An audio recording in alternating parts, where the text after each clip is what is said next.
A year ago today, I stood in the same spot I do now, telling you all a story.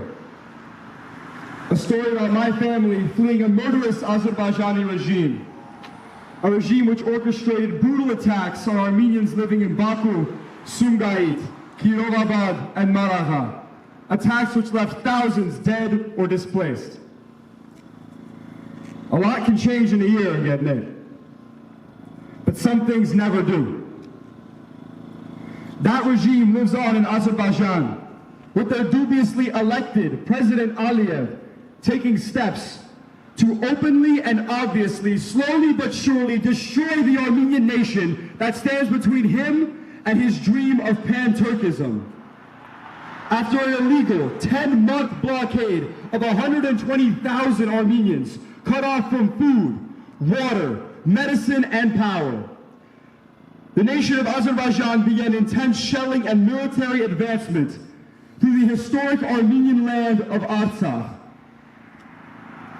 In September and October of 2023, at the hands of Azerbaijani aggressors, Artsakh land, which was once home to centuries upon centuries of Armenian families, culture, and heritage, has been bombed, forcefully emptied, and ethnically cleansed of the Armenians that have lived there since antiquity. Armenian churches are being demolished, Armenian graveyards are being desecrated, and Armenian lives are being lost because the world has stayed silent. The international community receives warning after warning. Pashinyan signs away province after province, hoping they will stop, hoping Aliyev will stop. But some things never change, and they never will.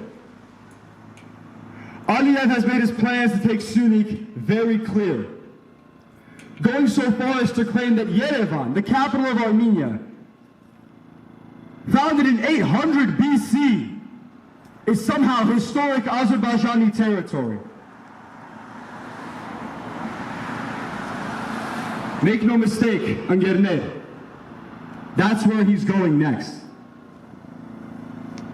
On February 13th, Azerbaijan opened fire in Syunik, killing 4.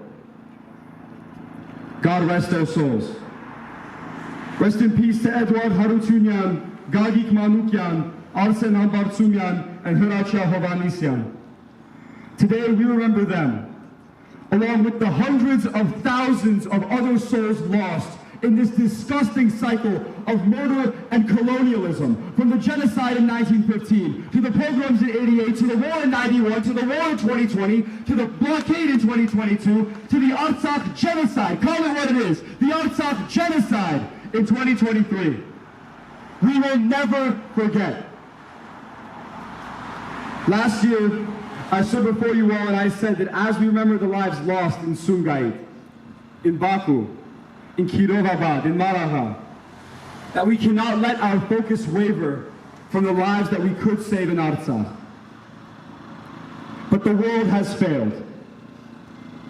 So now I stand before you and I say that as we remember the lives lost in Artsakh, we cannot let our focus waver from the battles that we still have to fight today, the struggle that still continues today. Our POWs and Artsakh leaders have been illegally imprisoned for months. We must ensure their safe return home.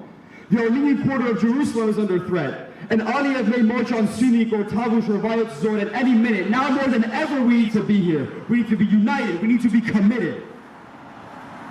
It is our responsibility as Armenians to pour every last bit of ourselves into the battles that our ancestors died for us to have the honor to fight. And it is our responsibility as Americans to uphold the interests of democracy and peace in a region of tumult, to look tyranny in the face and say, not today, not tomorrow, not ever.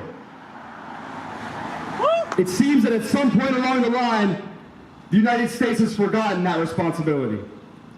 But America has a chance to start to make things right.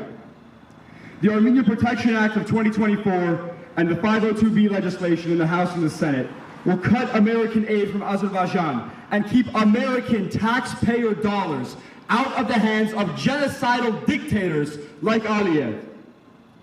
In the coming weeks, our government will have the opportunity to be on the right side of history, to set an example for the rest of the world, and to fulfill its responsibility not only to its own people, but to the values that it claims to stand for. But it shouldn't stop there. The preservation of Artsakh's Armenian cultural and religious heritage has to be guaranteed, as ancient artifacts of immense importance to Christianity and Armenian history have already been vandalized or are under threat of destruction by the Azerbaijani government. As a result of Aliyev's aggression, many of the people of Artsakh have been left homeless and jobless after being removed from their homes. There must be U.S. aid for Artsakh's forcibly displaced Armenians, both now and in the future, to mediate a safe and dignified return of those Armenians back to their homes in Artsakh. American Armenians have an opportunity of our own. We have a chance now to answer the call of our homeland in what will be its darkest hours if we do not act. We have everything we need to be difference makers, to move the needle for our people, and to ensure lasting peace in our lands. It's not a question of can we do it. It's a question of how much of ourselves are we willing to give to make sure that it gets done. And the answer for all of us should be as much as it takes. As much as it takes for our POWs to come back home, as much as it takes for the Armenian quarter to be free, as much as it takes for the people of Artsakh to return back home, as much as it takes for our kids to not have to stand here, as much as it takes for as long as it takes. I'm getting it. Thank you.